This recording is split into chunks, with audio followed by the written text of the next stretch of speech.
don't know if it's even working. Oh, here we go. Welcome to the NY Patriot Show. I'm very happy to be continuing this topic. I know I mentioned in the first episode, I think it's a very important topic. It's not something that I even have ever gotten into much myself, which I probably should have. But again, I think this is an interesting topic, and I wouldn't want anybody else on the show besides Robby to cover this. I'm lucky enough also to have I got Teresa with me co-hosting, as usual. I feel like whenever we have Robby on, it's supposed to be the three of us anyway. So.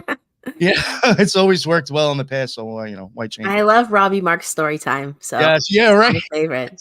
He's reading us like a bedtime story, but it's honestly, it's very enjoyable for me. So I'm excited. Hell yeah. And everybody, all the listeners love him as well. So it's always a great time. You want to let everybody know what is up with your amazing podcast that you have as well. Oh, well, thank you. So of course we have another show, The Spiritual Gangsters, which lately we've been doing the Clown World Weekly segment. So it's kind of like making fun of the news, but also just like analyzing it from truth perspective, shall we say. We just kind of like tear it apart and give our take on it. So it's a good time, and we have like a very nice little community growing in the chats. Yeah, I really do love the chat, which I really like. So yeah, please check it out. We're usually live with the Clown World stuff Tuesday mornings, but of course, like you can always catch the replays and whatnot. But yeah.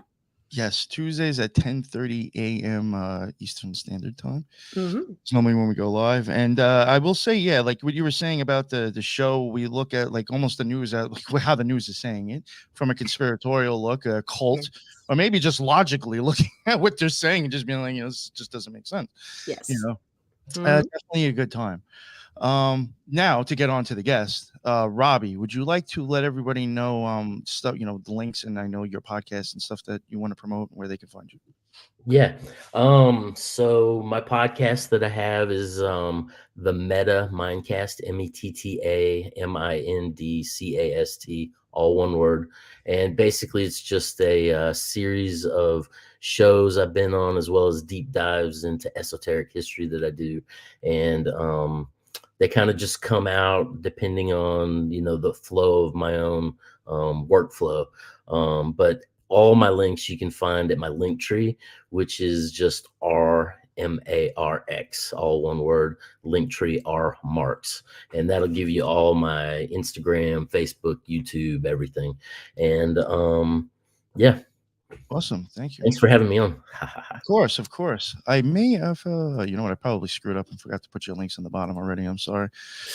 But they will be after the show. So if you want to check out Robby's stuff, I'm sorry, or go to an older episode, leave this one, go to an older one, and links are in there. I also do want to mention, I guess like maybe a quick shout out for myself, but I'm working on a website, the Occult Research Institute, and it's going to have a bunch of different contributors and a bunch of different topics and stuff on there as well. And Robby will be, I am going to have an art section, so Robby will be on there for his art, and there will be also links for all his stuff as well. And I may even find a section to put up his audio links to where you could actually listen to his podcasts from the site as well. But definitely, keep an eye out for that. And like I was saying, Robby will be on there. And if he ever, has the time or wants to, he also will have the option. And I'm not saying this to put him on the spot, but he will have the option to have like a blog there, as any other contributor that's going to be on there, they will have an option to actually have blogs. So you might actually get some like random thoughts and ideas and stuff from contributors as well, besides the other work that they have done. Yeah, I really think it's going to come out nice. And I think people might actually be a little impressed to have how well I designed the site, actually. I have to give myself a pat on the back. I was like, damn, this actually looks good. For 2 weeks, I did a lot. Yeah. So, all right. So we're going to get into it. Solomon's Temple. Where do you want to start off with this? Well, we had started to talk about Hiram. Yes, that's right. King Hiram. Now, King Hiram, who presented himself as a descendant of Melkart, who was basically the major deity of the Phoenician and Punic pantheons, and he was the tutelary god of Tyre. And Ezekiel, he says that Jehovah speaks to Hiram.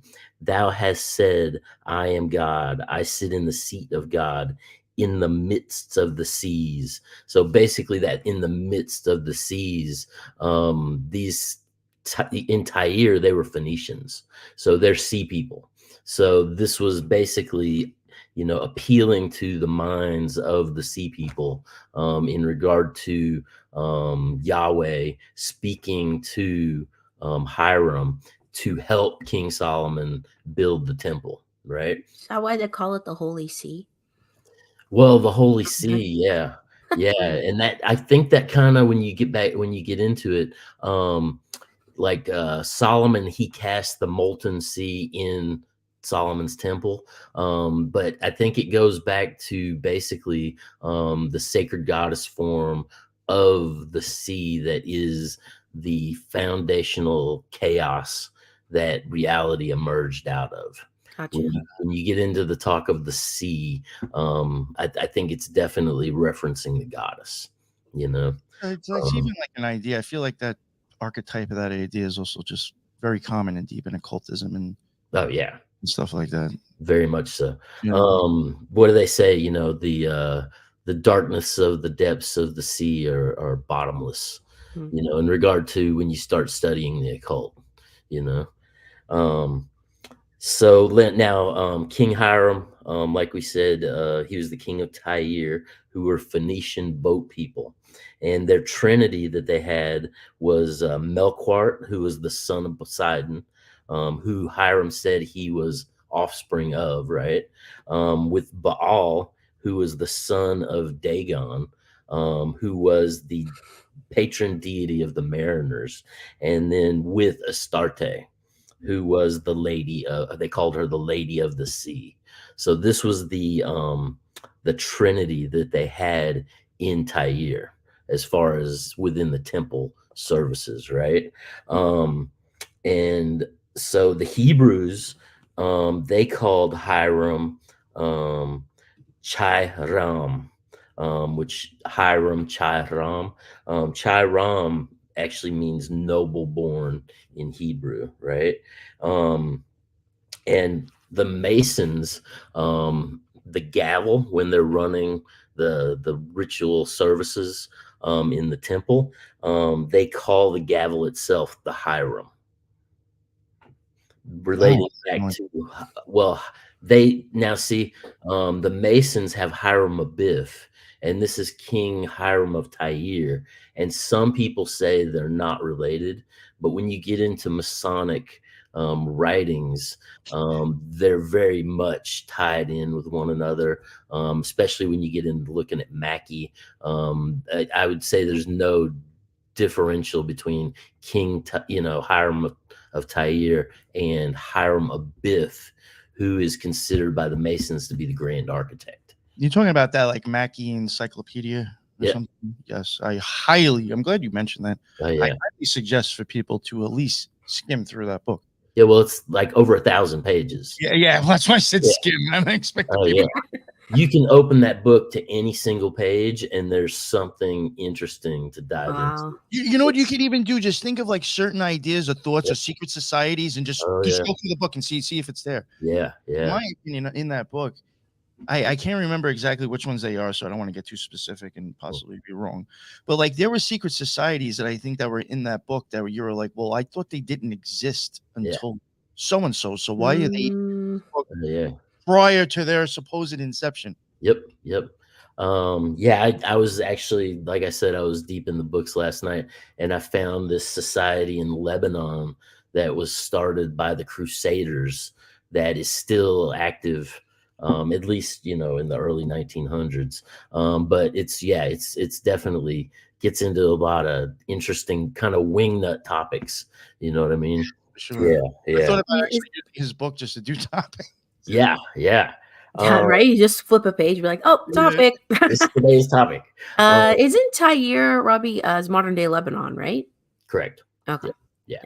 So now the Masonic gavel, let's see. So by the master is called the Hiram, right? It basically controls, it directs, and it's also the hammer or the gavel that killed Hiram Abiff when he basically was trying to escape the temple, and the three initiates were wanting the secret word, and he wouldn't give it to any of them. And they actually give him 3 like vital blows to the head that end up killing him. So it's actually the Hiram gavel that kills Hiram Abiff, that runs and directs and organizes the whole of what the Masonic process within the temple is. Damn. Now, So, would you take that would you take that as all like kind of like symbolism instead of like actual to be taken as literal? yeah, I mean that's the thing, you know. There's a whole thing that Hiram Abiff was never a real character, you know, and a lot of these things are symbolic, just in regard to carrying certain thought forms and concepts that are fundamental understandings of how the world works. You know what I mean? Um, so let's see. Now, the architect of Solomon's temple, being Hiram, King Hiram of Tyre, was also called the widow's son, right? And he came from the daughters of the tribe of Dan, and Stop. yeah, yeah. So, and he was called Hiram the Builder, and he was over the tribe of Naphtali, which were one of the 12 tribes of Israel in the northern sector, right? Um, and he was a worker in brass and had knowledge of mechanical arts. And we're going to see as we go through this, he's actually building because like you get in a lot of the Roman, when you're reading about the Roman temples, how they would use steam to animate opening, closing doors and doing, well, Hiram Abiff also had these skills in working with mechanical type things, and we'll get into some of those animated things that were within the Temple of Solomon as we move through, you know. Let's see. Now, Hiram's masons, the masons that he brought with him, they worship the evolving idea of Dionysus, basically coming out of Osiris and the killing of and cutting up of Osiris. Dionysus was ripped apart by the Titans. So we see this consistent theme of these gods being cut up or ripped apart in essence, right? And when we get into these Dionysian masons, the masons themselves speculate that Hiram was a member of this Dionysian mystery school, right? And basically, these Dionysians were sacred architects. And Always architects, huh? what's that? Always architects, huh? I know, right? Even when I was in, I think I had said something to Mike from Hush Hush Conspiracy Podcast. We were in like the Yale graveyard, and like there was, I think we found like some Masonic tombstones. I could be wrong. Neither one of them was actually an architect, or like somebody next to it was an architect. And I was like, you know, does that even mean that's their job? Yeah. Like, you know, like, I don't know, like even like when Rex, not to get, you know, into this, but like even Rex from Gilgo Beach, he was an architect. It just seems like very, like, you know, that word, it's like, you know, are you even really an architect in the way the person or the public believes? Right. But this means something completely different, actually. Yeah. Oh, yeah. I mean, well, you know, there's designing buildings, but you can design many things on many levels. You design people's reality. Oh, yeah. Exactly. I'd be a grand architect, in my opinion. That would be the grand architect. Yes, yes. So these Dionysian architects, they were basically the priests of Bacchus. So you have the Bacchae. If you want to read Euripides, he goes into the Bacchae, and as far as the thoughts of these architects coming out of Egypt and moving into Greece. And mostly when, in later times, Dionysus was mostly worshipped in Athens. So this is something that directly ties in with Greece and the building of Rome and Roman thought and basically the creation of the modern world that we live in now. Democracy and all that, right? Yeah. Yeah. Democracy is a whole nother matter. But yeah. Now they devoted themselves to architectural pursuits and established some 1,000 years before the modern Christian era, right? And they are a society of fraternal builders coming out of Asia Minor, basically, and exclusively held the privilege of building the temples for the mystery schools and the public buildings within these evolving, I would say they're very communist societies, because the revenue would generally be given to the temple, and then the temple would build the public buildings, and they were kind of creating what society was cohesively, coming out of these ideas, and like I said, they're linked in with the Dionysian mysteries, the initiates. It basically evolved around this cosmic egg, very much like in Egypt, how we had the cosmic egg come down into the Nile and they would roll it out and they incubated it, and the goddess form comes out of this cosmic egg, with lightning flashing. There's always lightning flashing within these ceremonies. Get the electricity going. Yeah. Power it up. Getting the electricity in the mind going. Yeah, for real. Giddy up. and also I've been on this deep dive into Mother Rhea.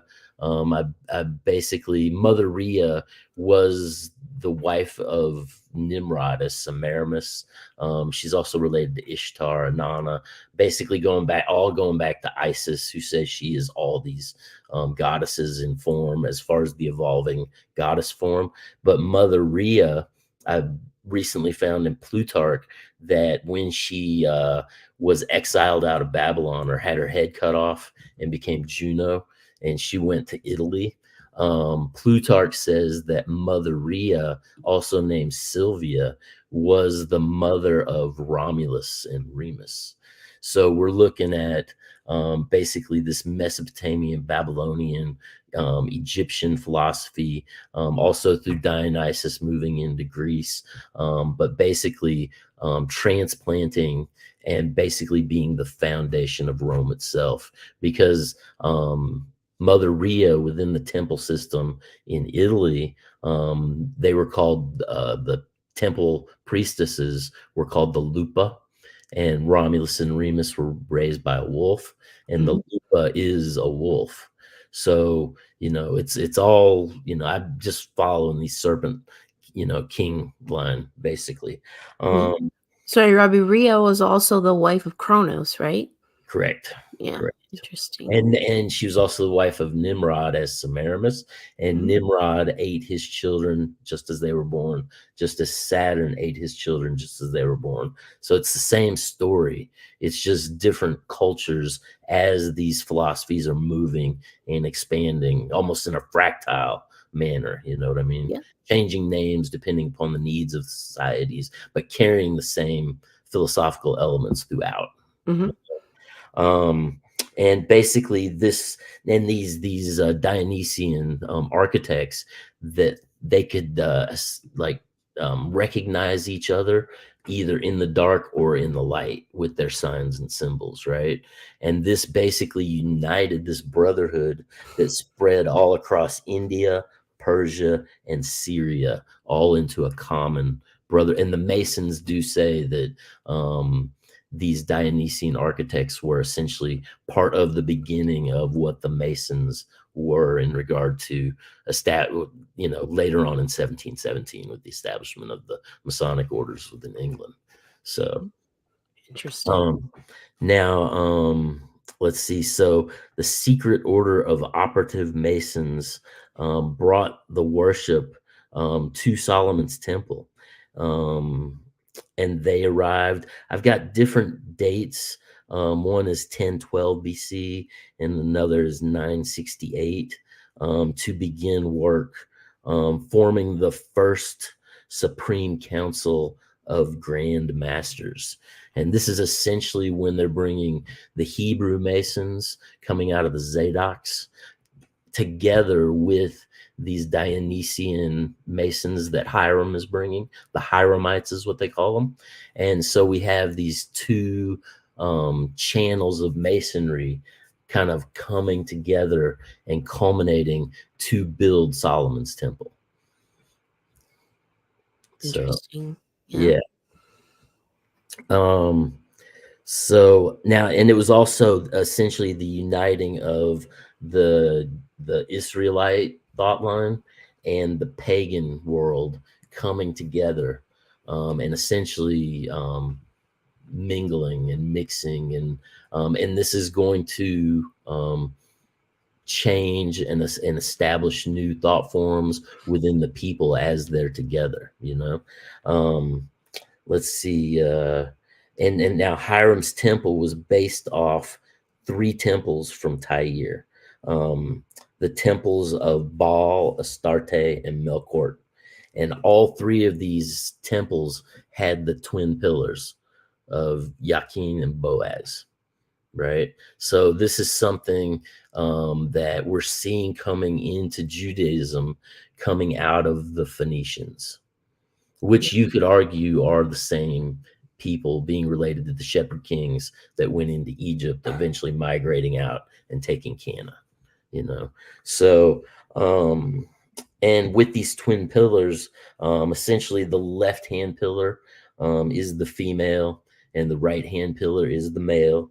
Then you have creation and destruction. And these pillars, let's see, where are we at here? I already said that.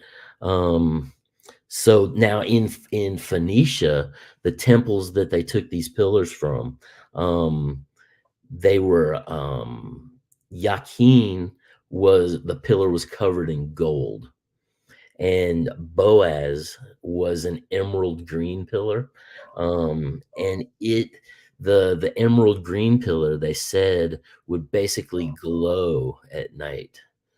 So this one, and there's speculation that the pillar was glass, like a green glass, and they had a torch inside of it that would illuminate it at night. So you have this, you know, one is the golden, relating to the male personification of the sun, and then the other one is the green, which is related to the underworld and the sprouting of the, you know, the plants and the vines and the illumination of matter itself, I think, essentially. So yeah, it reminds me of like we need to get back to the Mormons. I mean, I guess like bringing them up, but they had those lights. You know, when they talk about coming over here on their boats, I think they found like a glowing rock that they broke into pieces that they used as like a light, you know, with their beehive at the front of their boats. Oh yeah, with their magic 3D glasses, you know, and special underwear. Yeah, magic 3D glasses. Well, I almost think 3D glasses and a hat, you're good to go. Yeah. Well, man, you gotta, if you're gonna play the part, you gotta wear the outfit, you know. So it's I almost think the underwear, the sacred undergarments, have to do with the Masonic apron on some level, you know. But let's see. So now Baal had the horns of a bull. He was the son of Dagon, who was that fish that came out of the water and basically civilized humans. And he's linked with the Quinatar, who fathered the Merovingian kings. So whose colors were also gold and emerald. So we have this tie kind of moving into the Merovingians. Now, Dago, coming from Dagon, was also called as Deos, which is where the Christians get Deus as the term for the Lord. So there's a direct tie-in with that. It's Dua Pater, basically as God the Father, which is Jupiter in essence.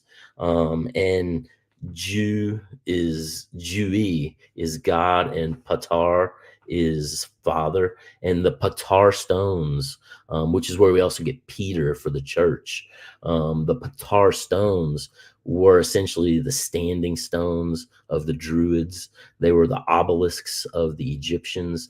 Anytime you see these phallic tall stones, these are the Patar or the father stones, basically being the father that inseminates the mother. So, you know, Peter was the rock. Peter Apparently. was the rock.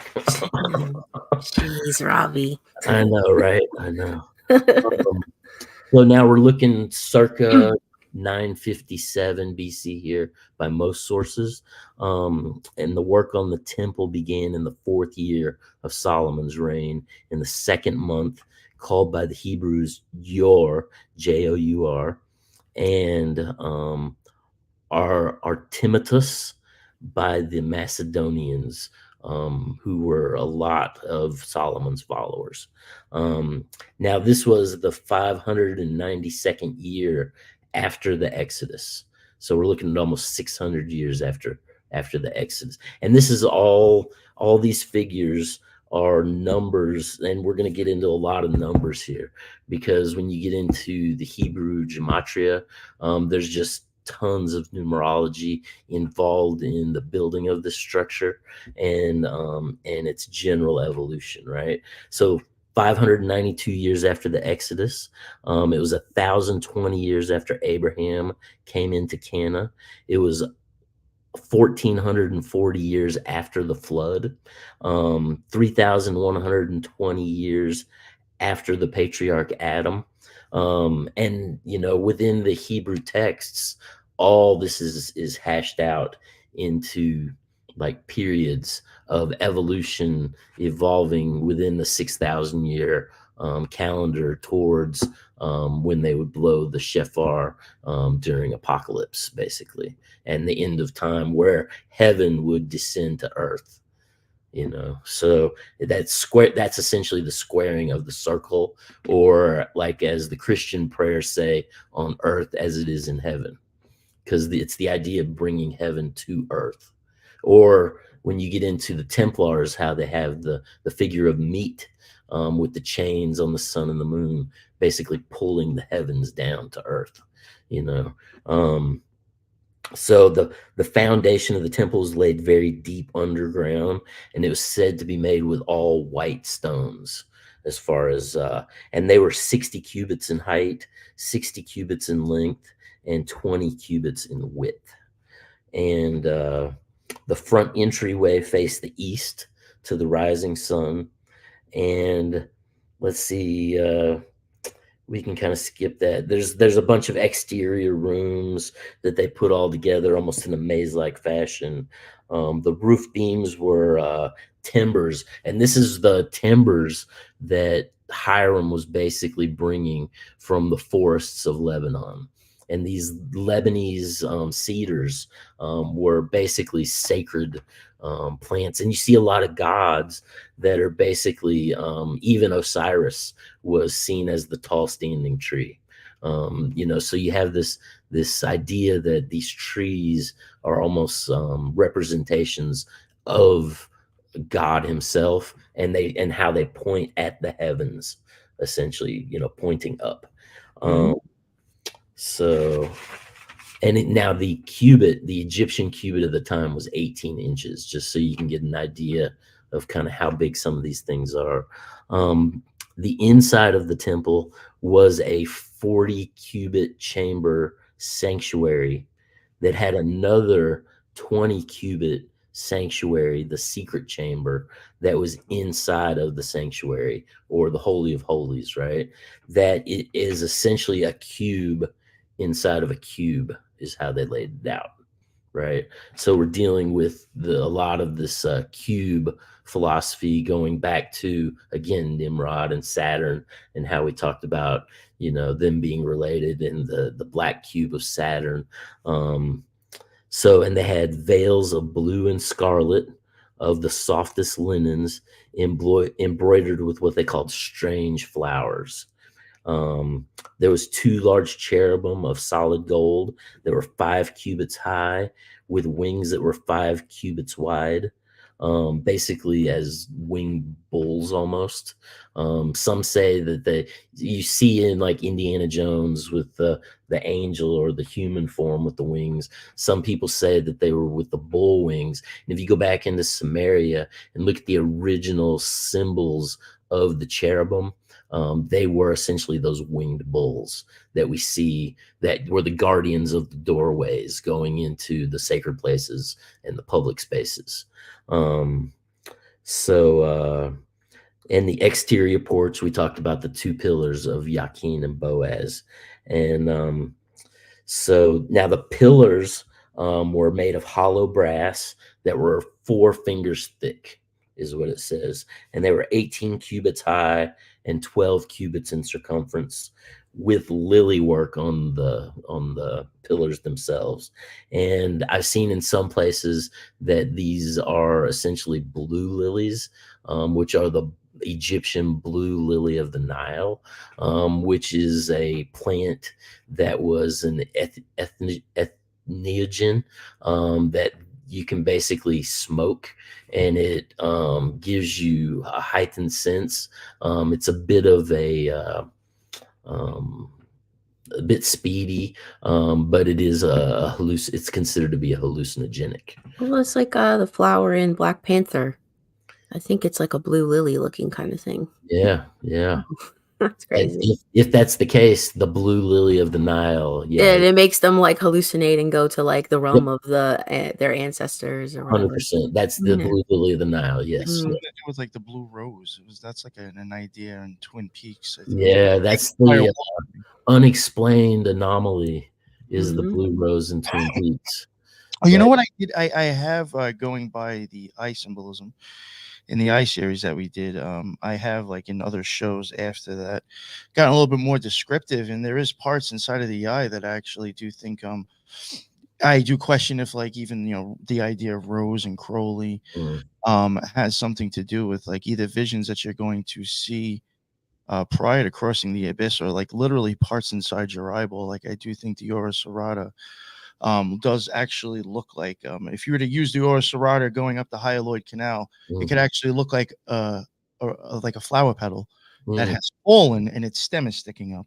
Or you can look at the stem going up and then turning into a tree with your vitreous veins and the vitreous humor. But I do question sometimes like these flowers that are being mentioned, like this blue color or whatever, that have something to actually do with like even inside your eye. Right. In my opinion, like the Ora Serrata does. I mean, you could easily say that almost looks like a daisy petal, believe it or something like that. It's very, very flower looking. Like if you were to even Google it and look at it, right, it's depicted. So I do think there is a lot of eyeball symbolism in stuff. So I do question like sometimes these types of flowers and roses. I mean, definitely for roses. I mean, to me, certain visuals that I see before crossing the abyss, in my opinion, looks like explosions that could be blooming roses. Of rose blooming. Yes. And I even think that's the whole idea that David Lynch takes you down for a fucking ridiculous amount of time when he shows the atomic bomb in season 3. Yeah. I think that whole time you're watching all those explosions and all that shit is him dragging out that one, I think, marker for people who have these experiences, a common shared thing. Yeah. I think he just dragged out that experience for people to maybe be like, do you get it yet? Like, do you see it? Because he does even say he'll drag out shit that he thinks is important because he wants people to be like, oh, okay, now I see it 3 minutes later. Sorry for the long-winded thing, but I do wonder about like flowers and especially. Well, and pomegranates also. They very much look like the shit that actually are inside your nerves, hanging in that liquid. Well, and in the breasts, as far as the mammary and production of milk, it totally looks like that. Yeah. Yes. It's yeah, a lot of well, and that's where you get into a lot of the mystic ideas of the plants being associated with the organs. And as far as healing yourself, you need to take plants that basically complement said organ, in regard to sympathetic magic within the natural world is what it comes you down know, to. and even the reason why I went on that whole tangent to get back to where I was going to go for real quick, you Mm, were talking about like hallucinations and yep. things associated with flowers. If you were to start going by where I'm saying that part in your eyeball is a flower, Mm, at that point you'd actually probably stop being like, you technically be working or reversed, yeah. going back into your eyeball. Technically, you would be now looking at shit you normally wouldn't perceive. Right. Right. So Well, that come with thinking you have hallucinations. yeah, I think also with a lot of the hallucinogens, what you end up seeing is the actual functioning of the organ itself, because you're taking in more information in regard to neural processing. You know what I mean?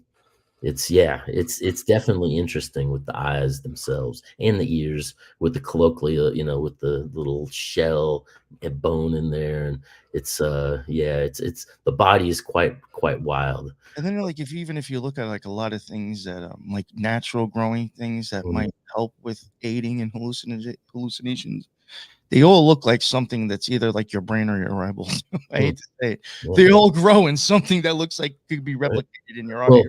and when you look at the temples themselves, they're basically laid out in the human form as far as where you enter, where the body is, where the heart and the brain are, the sanctum sanctorum, where that's at. Just getting into the temple being the temple that is the human body, and how the outer temple relates to the inner temple. Yeah, it all reflects in and Oh, out. yeah. So here we're going to get into the left and the right hand pillar.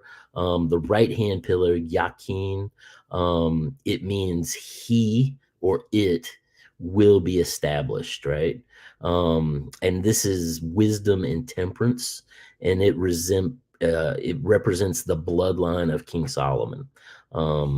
Basically ending on one side with Jesus in his crucifixion, and then it ends on the other side with Haile Selassie, or Jah Rastafari, basically King, Haile Selassie of Jamaica, or Ethiopia. I mean, as just the Rastafarians in Jamaica. But yeah, the Ethiopian, and that's later we're going to get into Sheba, and basically the transference of the Solomonic wisdom and line through Menelik into Ethiopia. And that's why the Ethiopians have the oldest Bible that there is, before it was, edited and rearranged by King James. So it also represents mathematics, the spirit of law and order, and the faith in the one, essentially monotheism, as far as returning back to Kether and the Godhead itself. So Yak means one, and Hin means only.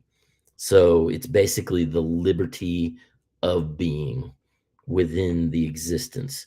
And it's the south pillar, because the door faced to the east, right? So the right pillar was the south pillar, and it is basically as beauty and prudence. So and then in Kings 7:21, it says, in regard to erecting the pillars at the portico of the temple, the pillar to the south he named Yakin, and the one to the north he named Boaz. So the left pillar means in him it is strength, which Bo means in, and Az means strength. So Boaz as unity of love, or agape. And this being a matter of the ultimate fact in all things, as far as love being the thing that supersedes all, right?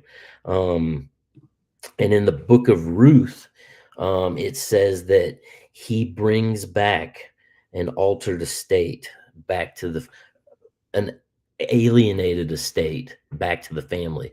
So by the establishment of the temple and these pillars, they're basically taking this ancient bloodline that's been drifting and polluted and bringing this estate back to them and establishing them again as kings on earth. So and that's as redemption, as agape, as the north, as justice and darkness. Interestingly, because justice has, you go back to Plato, and justice has nothing to do with right or wrong. It's all about the will of the God, because we can't ultimately understand the long-term workings of the cosmos, and therefore justice is arbitrary, and it generally has nothing to do with right or wrong in the history of the idea of justice. It's the will of the Godhead in the turning of the cosmos. So now Solomon, he cast what's called the Brazen Sea, right? And if you read what is it, the German, I'll have to think of his name, but the let's see, so it was a figure that was of a hemisphere, which is basically a half a sphere, right? And it was 16 feet wide, the thickness of a palm, and 8 feet in depth. And the middle resting on a 10 cubit diameter pillar with 10 spirals going around the pillar, holding this half. It almost looks like a half eyeball with the pillar holding it up, right? And positioned around it were 12 oxen, 4 in each direction as the zodiac. So we're establishing the zodiac. It was said to contain upwards of 6,000 baths for people coming in to wash their feet before they sacrificed. But I don't see how it can be 16 feet wide and 8 feet in depth and have 6,000 foot baths. So you almost have to think that a lot of these numbers are exaggerated or brought to higher levels to establish greatness, or in regard to numerology and gematria, right? And the altar was also cast. See, so there's this debate with the altar cast out of bronze here, but the altar was also said that it had to be built by hand and couldn't be made of any hewn blocks. So basically the Masons were completely discluded from the altar to Yahweh, going back to the sacrifice of Isaac, going back to the altar of Adam and Eve, and how this altar evolved, where they're building this Temple of Solomon, right? The altar was never to be made of any hewn stone. It was strictly to be made of hand stacked stones, from nature, of nature to nature, right? But nonetheless, it's Josephus that says that the altar was also cast out of bronze and was 20 cubits by 20 cubits by 10 cubits. And so basically that's doubling the cubic altar, right? Which there's a big thing in the histories where they didn't believe the altar was working anymore at one point, and they went and basically through prophecy, I think it was the Sibylline that told them that they had to double the altar. So there's this idea of where they basically took the cube and stacked it on top of the cube, and this became the altar. A double cubic altar. Yeah. Let's see. Now there was 10,000 candlesticks, with one candlestick that would burn during the day. There was 100,000 golden veils that were woven. There was 60,000 bowls, 1,000 sacerdotal robes with precious stones mounted on them. There was one crown of God with his unspoken name inscribed upon it. It's essentially Yahweh Vade, which nobody's supposed to say, but it's been more revealed, and it's but there are still some Hasidics that would say that you're not supposed to say it because it's something that you can't understand or ever even get close to. So to say it is a misrepresentation of what it even is as within its own essence. Right. I mean, they had purple girdles for every priest. So you're getting into the purple of the Phoenicians coming into the priesthood, and the aprons that they were wear, or the girdles in Solomon's temple, were purple of the royal Phoenician. There was 200,000 fine linen garments for the Levi singers. So apparently the Levi's were like the gospel choir at Solomon's temple, and they would be doing their singing with 400,000 harps made of fine brass. And now the temple itself was for the priests only, and specifically for the honor of this Hebrew god. And beyond this, outside of the main temple for the priests, right, Solomon built a smaller temple in the shape of a quadrangle, or a square, basically, with gates very high on each side. And this was for all the people who were pure in observance of the law, but were not priests. And it had silver doors, whereas the temple itself had gold doors, right? Then, there's a side note. Solomon constructed during this process what he called the Forest of Lebanon, and he used 666 tons of gold. And within the Scottish Rite Freemasonry, their 22nd degree is called the Prince of Lebanon, or the Forest of Lebanon, and it relates to this and these golden trees that he made were said to always have fruit that were ripe and ready to eat hanging. So it's just interesting. It's almost like they made it and then they bring fruit in and hang it almost symbolically, all off of these golden trees. And then the 22nd degree of Scottish Freemasonry is the number of the master builder. And this directly relates to, like I was talking about earlier, that secret society in Lebanon of these Masons that was set up by the Crusaders. They were called the Derses of Lebanon, and they basically had their temple on Mount Lebanon itself. So let's see, now Solomon, as they're building the temple and they're needing all these supplies from all these different regions. That's right. You did say 666 with the gold, right? Yeah, 666. I did find that interesting. Just even like gold would go with the sun, which the number on the going with gematria, whatever, the tree of life. The value is 666. So right. That is even the gold or the alchemical Interesting. corresponding metal. Yeah. It all folds together so neatly, when you really examine it. It's pretty wild. So Solomon, in order to maintain the needs for all these different, he needed incenses and gems and precious metals, and then you have all the sacrifice of all the animals. And so to facilitate the need for all these different things, Solomon began to marry different wives from different regions to open up, facilitating trade of goods and services throughout the region. And it was said he had 700 wives, right?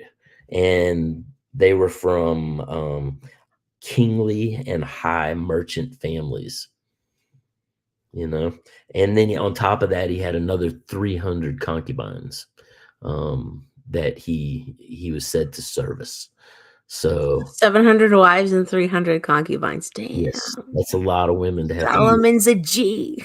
Oh, you know, I was looking up You know, that's so funny. You said the 7 and the 3. Yep. I was looking up, I I have remember. noticed 7 and 3 a lot, and Yeah.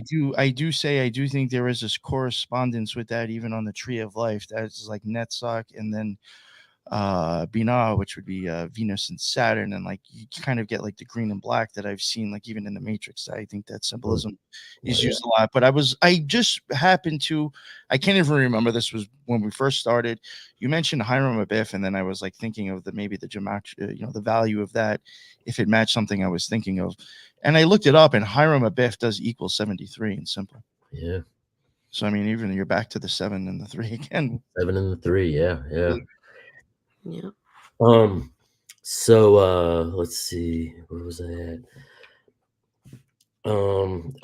So and with all these other wives coming in and these concubines that he had, he began to alter his beliefs in regard to how he felt, because when you have all these other cultures inflecting, he basically began to participate in practices that were not allowed by Yahweh. So essentially, it was the red heifers that they would slaughter, which would be a female cow that they would slaughter within the temple service, right? An unblemished, pure red heifer. And he started to let oxen come in, male oxen for sacrifice as well. And they also started to allow lions to come in with him and sit next to him while he was on the throne, symbolic of the Sun King. And as far as the lion skin, within the mysteries, the enlightenment of the individual as far as conquering and rising above, but it was said that Solomon knew the languages of the beasts of the field, the birds of the air, which would be the quote unquote language of the birds, or the alchemists, the language of the demons, the language of the spirits, and of the specters of the night. Right. And Solomon, he formulated incantations to cure diseases and to banish demons. He could send demons, quote unquote, hither and thither, to deliver messages. Demons were said to be bringing water from India to keep all the tropical plants in Palestine alive. And Solomon had an eagle that sat on his back or on his shoulder, right? And in some stories, the eagle would actually, when he wanted to go somewhere, he would just tell the eagle, and the eagle would fly with him and take him to where he needed to go. Right. That's awesome. Yeah. Right. And at one point he put the ring, and we'll get into the ring here in just Solomon's ring in just a second, but he put the ring in this eagle's mouth, and basically the eagle held it while he brought forth Azza or Azazel to tell him the mysteries of the universe. Right. So he's learned, and Azazel, I believe, is the angel that got kicked out of heaven, and additionally was the last fallen angel. So there's a whole storyline there when you go back and look at that. So now Solomon's birth name was Jedediah, which means friend of God. And before taking his kingly name of Solomon, or essentially the solar man, and Asmodeus is linked to Solomon. And Asmodeus said, "Thou art the wisest of men, but I shall show you something you have never seen before." And Asmodeus stuck his finger into the ground, right? And basically this two-headed man came out of the ground, called a Canite, who was one of the people who dwelt underground within the hollow earth. Stop. Right? Yeah. Sounds like So, a story that's circulating Instagram. 770, baby. Yeah. Oh my Hey, God. man.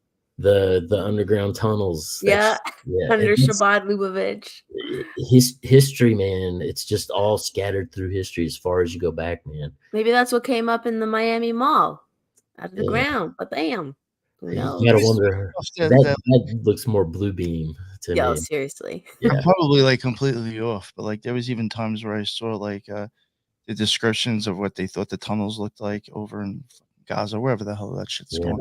Oh, the Those Hamas underground tunnels. cities. Yeah, and I'm like, yo, that looks like somebody just took a bunch of like the Olympic spirits sigils and just fucking made a design out of it. Oh, It yeah. was, I don't know. I was like, this almost looks very sigil-like.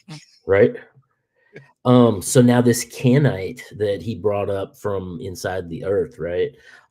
Because he couldn't go back, he ended up marrying and having 7 children.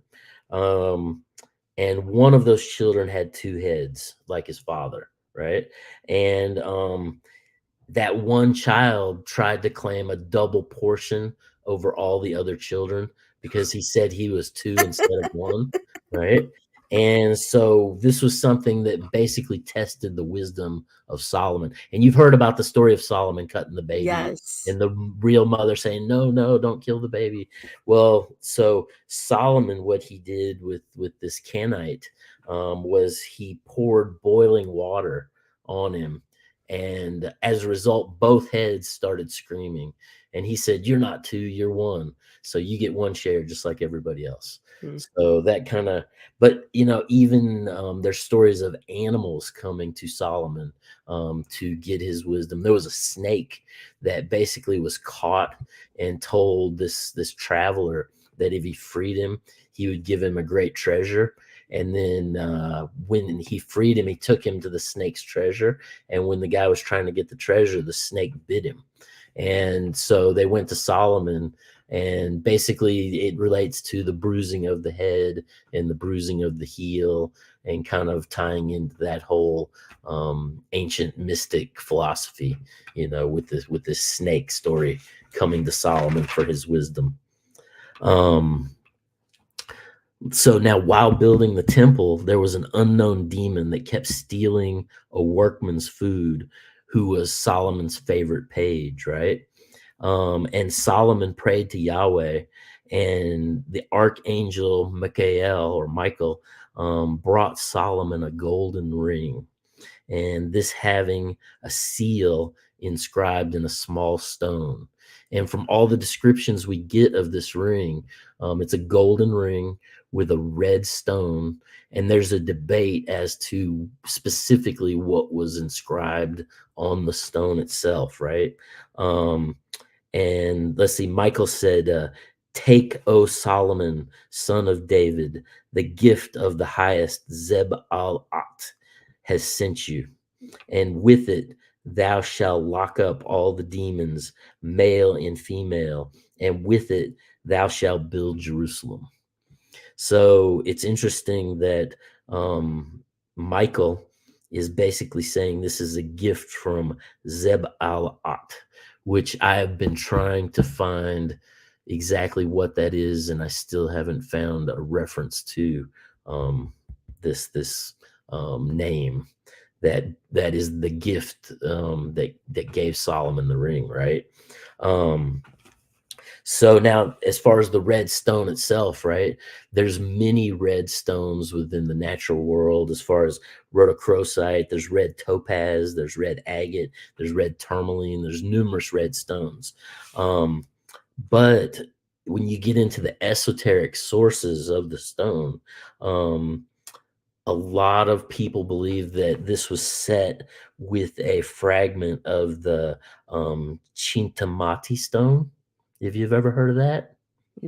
No. So this is a wish-fulfilling jewel that is within Hindu and Buddhist texts.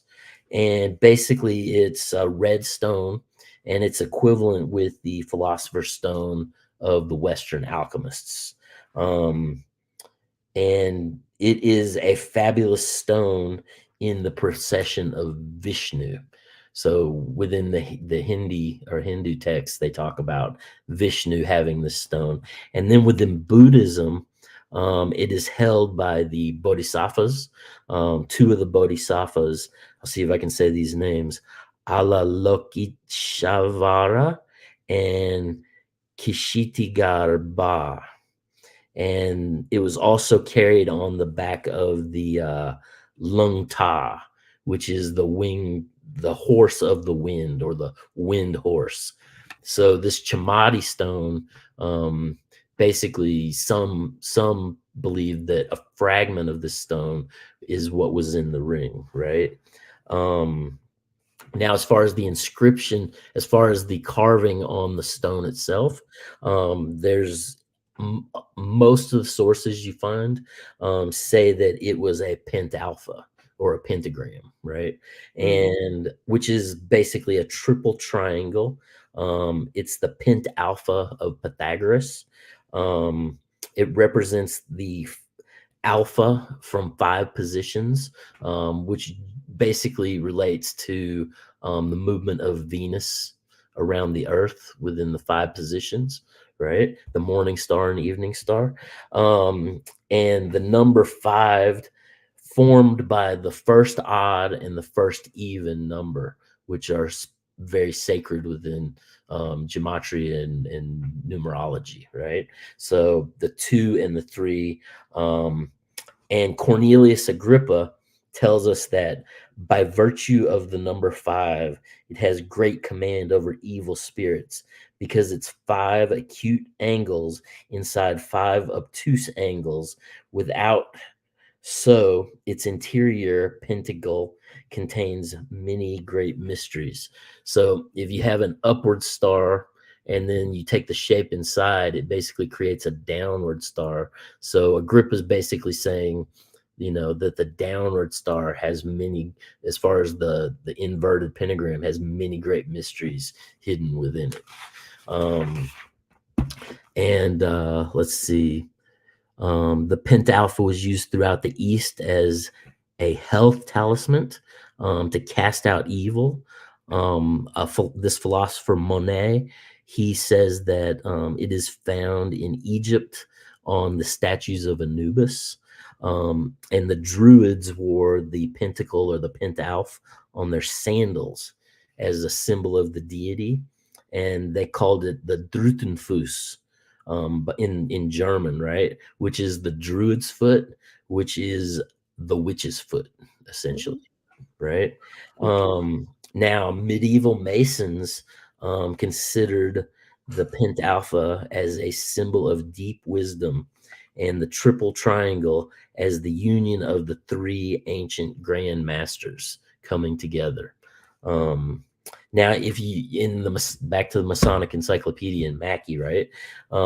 He says that Solomon's seal was a double interlaced triangle whose form gives the outline of the 6-pointed star, right? So most of the sources you see say it has a pentalpha or a pentagram, whereas the Masons believe that it had the star of Remphen.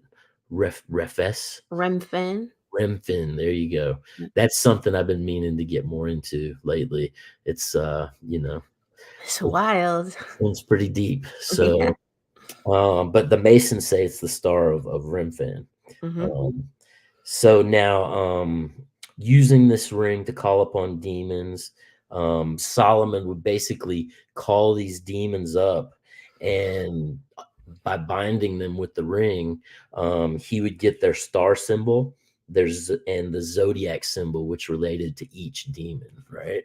And the first demon to appear to Solomon was Ouranios, who was the vampire spirit. And this was the demon that was stealing his favorite page's food. So basically, the first thing he did was find out who was stealing this food, right? And so he took this vampire spirit, Ouranos, and he set him to the task of cutting stones for the temple. And then he took Ouranos and basically told Ouranos to bring forth the king of the demons, right? because he wanted to talk to the one that ruled over all the demons. So Arenas went to Tartaria, or Sheol, or hell, whatever you want to call it, and basically went to Beelzebub, and Beelzebub was forced to appear before Solomon with the ring. And Beelzebub told Solomon that he was the only fallen angel left now on the earthly realm, who still survived and now ruled over all the spirits of Tartaria. What? Yeah. That's crazy. So now the demon of ashes is another demon he summoned up, called Tetroth, right? And he appeared with 7 female spirits who claimed to be the 36 elements of darkness, who were put to work to dig the foundations of the temple. So he took these 7 female spirits, who were the 36 elements of darkness, and put them to work to dig the where the foundation would be for the temple itself. And some of these demons he made to wrestle with fire to make plates and spoons of metal, which were said to be all of gold when you look at the texts. So now the cornerstone of the temple itself, as far as the setting of the cornerstone, and here we're getting into Masonic philosophy, as far as, you know, the Masons setting the cornerstone, and the wine and the corn and the oil. But the cornerstone of the temple was said to be raised up out of the Red Sea, and it was a stone so big that no human could move it. And basically, Solomon used a demon from Arabia who he had trapped in a bottle. And he used this demon to basically levitate this stone out of the Red Sea and set it into place as the cornerstone of Solomon's temple. So now we know how the pyramids were built. It solves the mystery, right? That's so funny. It's weird. Sorry to interrupt you real quick. Not at all. Not at all. I saw a movie like not long ago on like Prime or whatever, some cheesy like random movie. It's called 3,000 Years of Longing, and it's about a genie or a jinn. They refer to him as a jinn in the movie, who falls in love with a human woman. Well, he has fallen in love multiple times throughout the years, but anyways, he gets cast into a bottle for the first time by King Solomon as he's like making love to the Queen of Sheba. Ooh. And he's like refers to Solomon as like a super powerful like wizard, blah blah blah. Anyways, thought it was weird that like I just saw that. Yeah. Interesting. Yeah. What was it called? 3,000 Years of Longing. Longing. Interesting. That's a good name.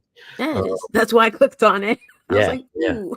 Now, so with all of this demon summoning, and, you know, he's marrying all these wives, and basically he's starting to participate in the rituals of these other cultures, right?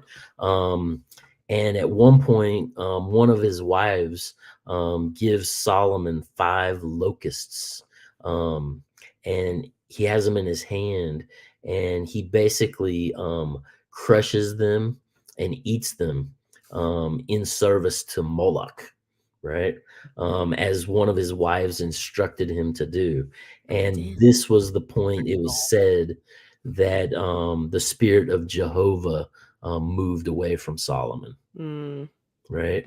I was gonna say, like, how long is God like putting up with this for? I don't know. Well, and consistently, when you trace down the history of the Ibiru to the Israelites, into the Hebrews, through the temple system, they call it backsliding, and constantly, you know, Yahweh was upset with the Hebrews for backsliding into these nefarious practices of the worshiping of the Queen of the Heavens, being Inanna Ishtar, Samara Masria, and the constant worshiping of the golden calf, which gets into Zoroastrianism and Mithra and the Apis bull of Egypt. Yeah, And all the bull symbolism. And yeah, and the whatnot. bull symbolism, you know, as far as the sacrifice and the turning of the zodiacal wheel within the heavens, you know. Right.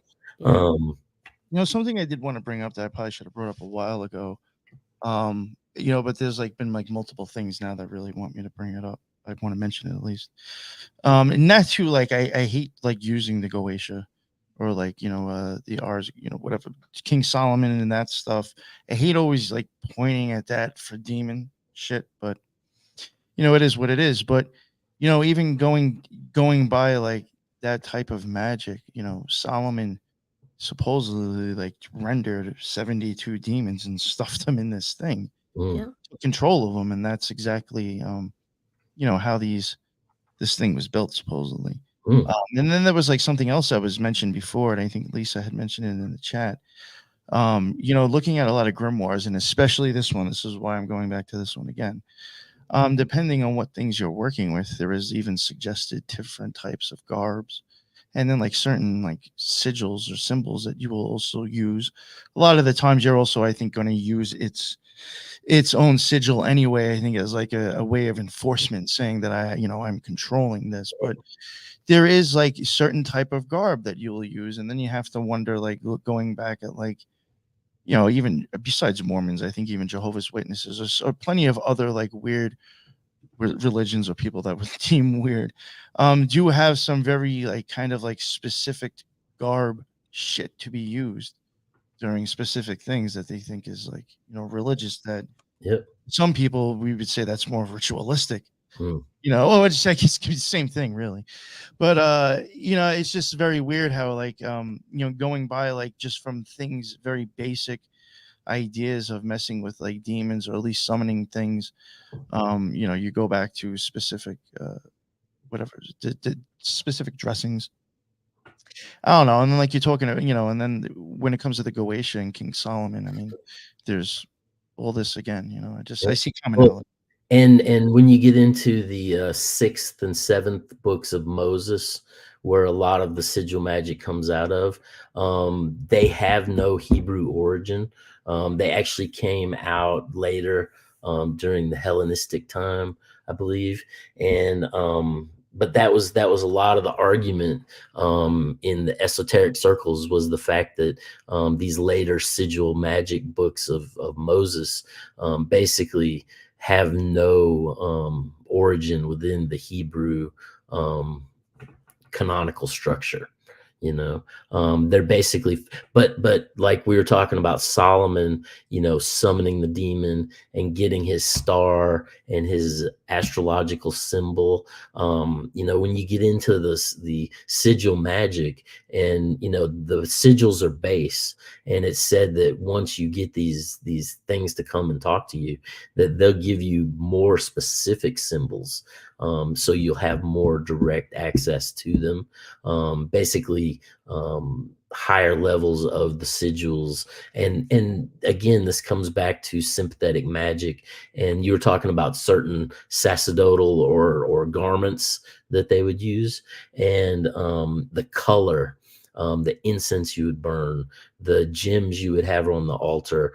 All these things would be sympathetic to this force that you're wishing to manifest, you know. So yeah, it's but it is interesting that the sigil magic and all these practices are not part of the Hebrew philosophy. They're things that have consistently come in and corrupted the Hebrews through time, you know. So now it was said that after he crushed and ate these locusts, that this was when Solomon lost his strength and his wisdom. And Solomon began to build other temples to other gods, such as Baal and Rephaim. And let's see. For being the architect, the grand architect of the temple itself, within the Hiram thinking. It was said that Hiram was allowed to enter heaven without dying, just like Enoch and Elijah and the witnesses. I mean, it's, you know, we have numerous instances of people being able to enter back into heaven in different philosophies. But at this point, Hiram was believed to be able to enter back into heaven without dying. And when the temple was completed, a voice, an etheric voice, was said to be heard saying, "You all shall have a share in the world to come." And at this point is when Queen of Sheba, who was a sorceress, was summoned after the temple was finished, right? And now the Queen of Sheba, who the Jews and the Arabs call Balkis, or in the Bible and other sources, you sometimes see her called Queen Saba, right? Sheba basically brings a caravan of valuable gifts to Solomon and the Israelites, and let's see, with camels bearing spices and very much gold and precious stones, is a quote from the Arabian Felix from Yemen. Kings 1:10-2 says, "Never again came such an abundance of spices." Providing, and she came in and basically asked him all these questions and kind of gave him some riddles. And the Song of Solomon, which is Solomon's, is about Sheba, who became the queen of Ethiopia later. And in the Coptic, the queen is seduced by deceit, the deceit of Solomon. So Solomon betrays the Queen of Sheba in the Coptic, which are the Egyptian, later Egyptian texts, right? And so the Queen of Sheba ended up fleeing through the course of all this political activity. There was arguments between the wives that was going on, and basically she had to flee, and she took with her the Solomonic line as far as the offspring of Menelik the first, and she also took with her the original, they say the original Bible into Ethiopia, which is why the Ethiopian Bible is the most complete Bible, they say. Let's see. I've got here. Okay, so now the oldest Bible, the Ethiopian Bible, the most complete, has 81 books total, right? And the King James Bible has 66 books. And some will say that it's actually, what is it, 74 books, but that's only if you include the apocryphal, which are in some of the later Bibles, but they are not considered as canonical. So if you only consider the canonical books within the King James Bible, there's 66 books, which is interesting in regard to numerology. You know, something I want to mention real quick that I totally forgot about this. Ethiopia, me and Teresa had covered Italy and fascism, something. Yep. Yep. And they Italy had went over to Ethiopia and actually took the lion, some kind of, I think, like painting or something, or some kind of whatever art. Part And of the Samadhi stone as well, I've heard. And I think they also took a oh God, what are those things that stick up out of the ground? Obelisk. An obelisk. Yeah, and they took an obelisk, and like I was like, what? Obviously, there was occult symbolism. Even the lion thing looks very much like even stuff that I've seen Crowley use and depict. It goes like a statue or something. And the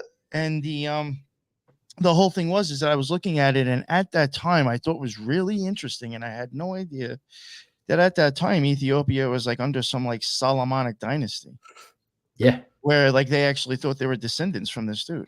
100%. Yeah. And I was like, yo, that had to be something to do with like occultism and all this shit. Going all the way back to the Temple of Solomon. That Yeah. Italy went over there and like Right. took occult relics from a place and kind of like fucked with. And I think had Right. concentration camps. Possibly. And I would They did. yeah, I would say these were probably relics that were said to be brought from the Temple of Solomon. Probably. Except for maybe the obelisks, you know, being Egyptian, but it ties in, you know, subvertly nonetheless. So now the Queen of Sheba, when you get into the spice trade, this is in Yemen and Ethiopia, but they were running spices, slaves, gold, ivory, incense, textiles, jewelry, and exotic animals. And this was basically the crossroads of the world, with the caravan routes that were going on, basically crossed where the Queen of Sheba's empire was. And her father ended up getting, I believe, assassinated, and she was forced into power, and there was all this coup stuff going on. But let's see. Let's get into the throne of Solomon now. It was built of gold and encrusted with jewels and consisted of 6 steps, with the 7th being where the seat itself was, right? So we got 7 steps, just like the 7-lettered God names. You know, there's this consistent machination of 7 in regard to the manufacture and creation of physical reality, right? And on these steps, as you go up these steps, on each side of the steps were different animals, right? And on the first step was an ox and a lion. The second step was a wolf and a lamb. The third step was a leopard and a goat. The fourth step was an eagle and a peacock. The fifth step was a falcon and a cock. The sixth step was a hawk and a sparrow. And then on the throne itself was a hawk, which may have some ties in relation to Horus, right? But the hawk was in the clutches of the claws of a dove with its wings outspread, being the Shekinah, or the feminine spirit, the Holy Spirit in essence of itself, you know, over all these other forces going down the steps, you know, which I think is symbolically very interesting. Yeah, I mean, there's even like secret societies that use devil symbolism. Right. And there was a whole thing that these steps and this step system of these different symbols leading to this dove with the hawk of Horus in its clutches was to symbolize a time when all the people of the world would be delivered into the hands of Israel, is what the texts say, right? And all of these animals were mechanically animated and made each their own noise. So this whole throne was a mechanical device, right? And when you get into some of the later stories, because it eventually gets carried away when the temple is toppled, right? And the I think it was Xerxes who ended up taking it at one point, and he tried to sit in it, and something happened, and he basically got a really bad wound on his hip that caused him to limp, and he never tried to sit in it again. Oh man. Yeah, so there's somehow, you know, you had to know how to sit in it as well. You know, it's a pretty wild little story. Solomon was also said to possess a 60 square mile carpet, which was said to fly for transportation. Now here we go. And in building the altar, no tool of iron were ever to be allowed. And Solomon summoned up Asmodeus, right? And captured him, and he was led by gold chains, keeping him in chains his whole life. But he used Asmodeus to basically get the shamir. Are you familiar with the shamir? Oh, No, but somebody bring that up in the chat earlier. Wow. Okay. they're Yeah, asking so if you talked about it before. So here we yes, go. the shamir was basically this. It's sort of a bug that its saliva almost it could break down stone, right? So Asmodeus went and found where these bugs were, and they had these what they call the moorhens that would dig the shamir up and like eat them. And basically, when the moorhens dug these things up, Asmodeus brought them to Solomon, and they used these bugs to carve the altar. As you know, it was against the law of Yahweh for the stones to be hewn by man, basically relating to the Masons and keeping Mm, out of the temple, right? Which is why there's such a big contention later on with the Hieramites, who became the Samaritans, between the Samaritans and the Jews, wow. which you see over and over.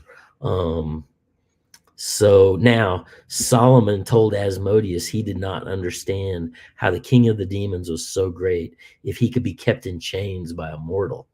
And Asmodeus said, "Remove me from my chains and give me your ring, and he would prove his greatness," right? So for some reason, Solomon lets him loose and gives him in the ring. Sounds like some Sauron shit right It, there. there was I believe it was some sort of a Faustian bargain that was going on here, Yeah. as far as the slow gradual leading into the if you read Faust, it's but so Asmodeus became as big as the sky, with one wing touching the earth and the other touching the cosmos. And he snatched Solomon up, right? And he threw him 400 parsecs away from Jerusalem. And then Asmodeus threw the ring into the sea, right? And then Asmodeus shapeshifts into Solomon and becomes King Solomon and begins running the temple. Stop. Yeah. Oh my God. Yeah. So now at this point, Solomon, he's 400 parsecs away, right? And he basically has nothing. So he becomes a beggar, and he's going around. He's like, "No, you don't understand. I'm King Solomon." And they're like, "Yeah, sure you are." Nice And one, bro. yeah, yeah. And everybody thought he was crazy. And after a long while, he ends up becoming a cook in Amon. And because he could cook such good fish, he was like the best. King Solomon cooked the best fish, right? So basically, he got hired into this royal house, and he ends up the daughter becomes kind of obsessed with him, and because he cooked such good fish, they ended up letting him marry the daughter. And then he gets this fish out of the ocean from the market, right? And when he cuts the fish open to skin it and clean it, the ring that Asmodeus had thrown into the sea was in the fish's stomach. I knew that's what you were gonna say. Yeah. So Solomon gets the ring back, and when he puts it on, he instantly like transports back to the Temple of Solomon. This is And Lord of the Rings. What I know, the right? heck? Jeez. J.R.R. Tolkien. Okay. So Wow. let's see.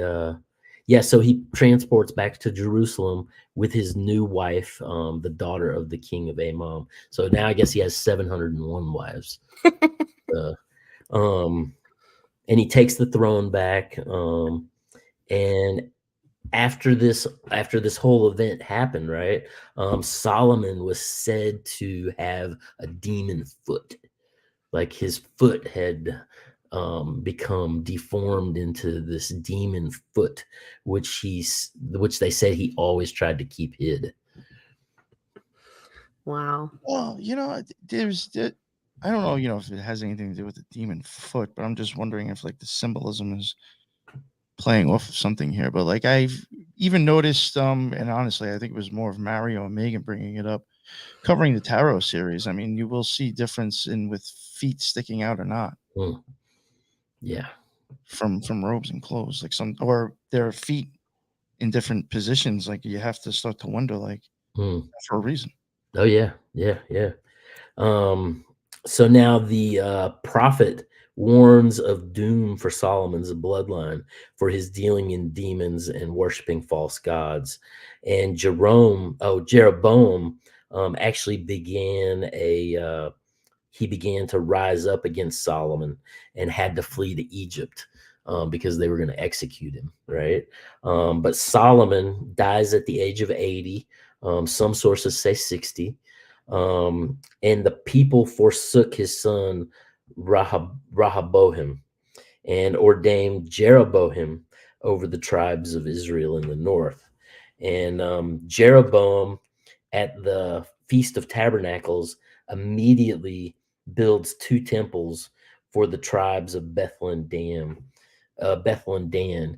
both having golden heifers in the temple.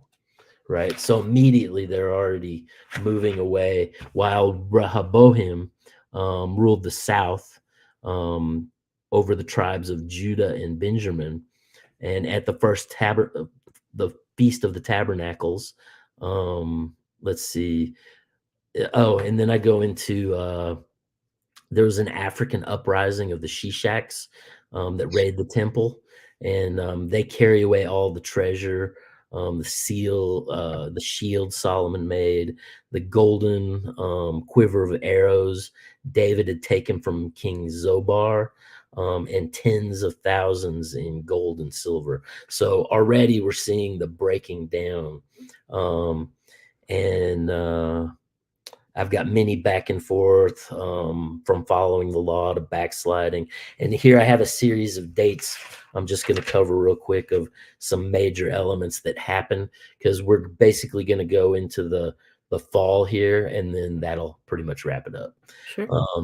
But we've got, let's see, in BC 925, Pharaoh Shishak invades Jerusalem. In 900 BC, Ethiopia invades Judah, defeated by King Asa, who was a follower of the laws of Yahweh. In 853 BC, the Battle of Kukar. 842 BC, the deaths of Ahaziah and Jeroham. This ends the Davidic line of the Temple of Solomon temporarily. And then in 836 BC, the crowning of Joash restored the Davidic line. And then in 739, Assyria began to dominate over the temple. And this is at the point that we have the character of Jezebel that basically set up temples to Belus and Baal, or Bel and Marduk, and planted a grove. When you get into the sacred mysteries, the ancient idea of the grove. And her husband was King Ahab, who's the captain in Moby Dick, right? Right. Yeah. But he had 400 prophets that he kind of carried around with him that he used for advice and prophecy on a regular basis. In 727 BC, Hezekiah restores the temple and celebrates the first Passover ever. In 640, Josiah restores the temple and again celebrates Passover. In 586 BC was the fall of the temple, the first temple, right? This is basically after Solomon dies, it subsides up into 586. So we're looking at about 400 years of the temple, basically, and the sacrifices and all the movement of goods and services and trading. So now at this point, King Nebuchadnezzar, who he built up a tower next to the temple against the walls of Jerusalem, and basically the Israelites were like, yeah, we don't really care, we're protected by God, right? And the citizens were content and not afraid. And this siege by Nebuchadnezzar went on for 18 months. and the Israelites were destroyed by famine, basically, right? And the city was taken on the 9th day of the 4th month of the 11th year of the reign of Zedekiah. And Zedekiah escaped with his family through a ditch, but was caught by the troops of Nebuchadnezzar. And he took him and his family to Babylon, to the court of Nebuchadnezzar, right? And Zedekiah's children were slain in front of him. And then Zedekiah's eyes were put out. And basically he stayed in Babylon as a blinded king, under the slave tutelage of Nebuchadnezzar. And after the line of David ends, there were 21 kings in total, for a total of 514 years, 6 months, and 10 days. So over 500 years. This is 2.5 times the length that the United States has been around. Think about that. That this temple basically ruled in this region, right? Wow. And Nebuchadnezzar sent his general Nebuchadnezzar to pillage the temple and to lay it even with the ground and to bring all its people to Babylon, right? And he carried away all the treasure of Solomon and lit fire to the temple, burning the temple and the palace and overthrowing the city. And when the temple burnt, it was 470 years, 6 months, and 10 days after it was built, right? And this being 1,062 years, 6 months, and 10 days after the Exodus. And all the people, the eunuchs, and the priests were brought to Babylon, where all the high priests were decapitated. And this was the end of the Israelites, right? And the kingdom of Jerusalem now being twice removed, essentially. That once at the end. And so this was said to essentially be the end of the 12 tribes of Israel. And they were scattered within so the 10 tribes, 10 of the tribes were carried out by the Sumerians and the Assyrians by King Hoseir, and 2 of the tribes were carried back to Babylon by Nebuchadnezzar. And the Kuthians, so now the king, Nebuchadnezzar, high king of Babylon, basically takes the Kuthians, right? And he takes these Kuthian people and installs them in Jerusalem to replace the Hebrew line. And when you get into orphan trains, and when you get into great resets, and when you get into, you consistently see in the histories that they'll wipe a people out, and then they'll bring a whole different culture in to take its place. And then when you get into modern times with Zygmunt Brzezinski and Henry Kissinger, and using immigrants as soft weapons of war, I was just going to say, yeah. Right along the same lines, right? But these Kuthians were brought into the city to replace the Israelites. And these Kuthians were the Samaritans. So they took the Samaritans and basically put them in the place of who were the Hiramites, right?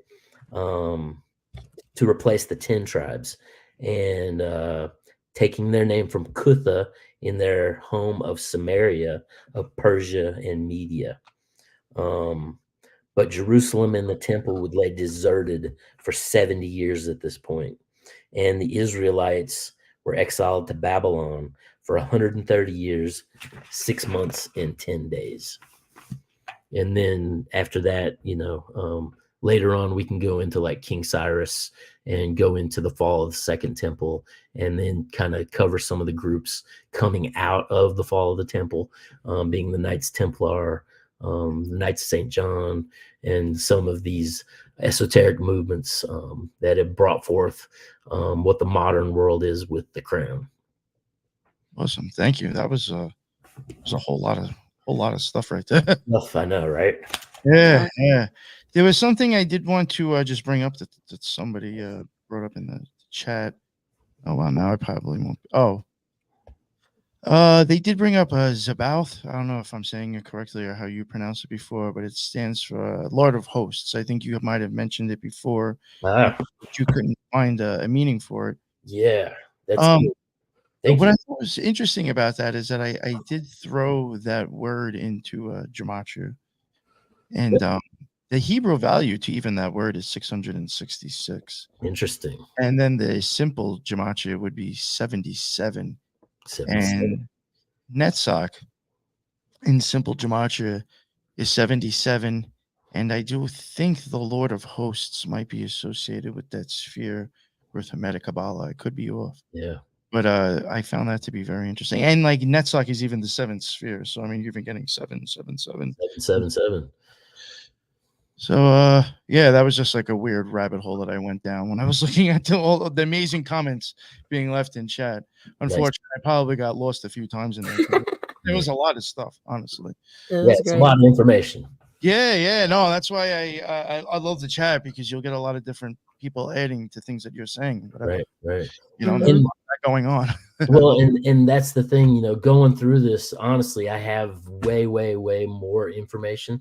I try to just like cherry pick some of the more fun, kind of interesting factor, but I also wanted to show the opulence of what this temple was and how big it was, and just the amount of gold, silver, sacrifice, Yeah. ruling over this region, which is current modern, Israel and the Temple Mount, essentially.